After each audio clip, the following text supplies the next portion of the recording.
শত কোটি টাকার ভারতীয় মাদক কি করা হলো চলুন জেনে আসি।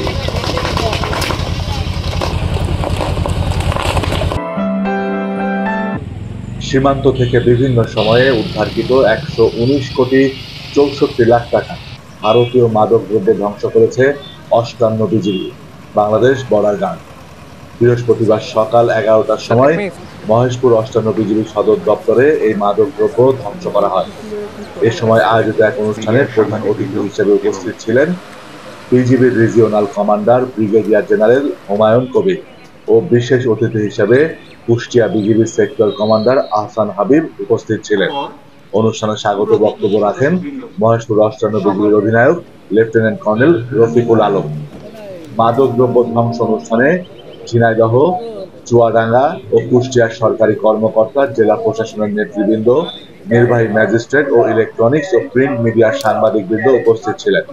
অনুষ্ঠানে ১১৯ কোটি ৬৪ লাখ টাকার মূল্যের ১২ ধরনের ভারতীয় মাদকদ্রব্য ধ্বংস করা হয়।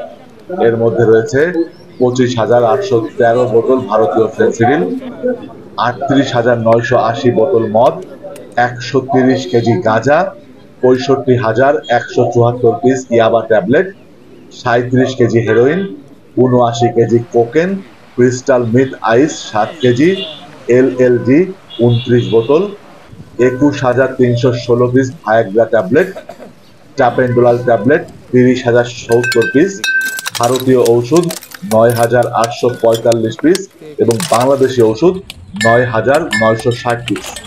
মাদকদ্রব্য ধ্বংস অনুষ্ঠানে BGB Maheshpur ৫৮ commander lieutenant colonel Rafiqul Alam জানান, উদ্ধারকৃত মাদকদ্রব্যের আনুমানিক মূল্য ১১৯,৬৪,৮৩,২০২ টাকা। তিনি আরো বলেন, ২০২৪ সালের ফেব্রুয়ারি মাস থেকে চলতি বছরের ৩০ এপ্রিল পর্যন্ত এই ১৫ মাসে মহেশপুর ও জীবননগর সীমান্ত থেকে এই বিপুল পরিমাণ মাদকদ্রব্য জব্দ করে বিজিবি।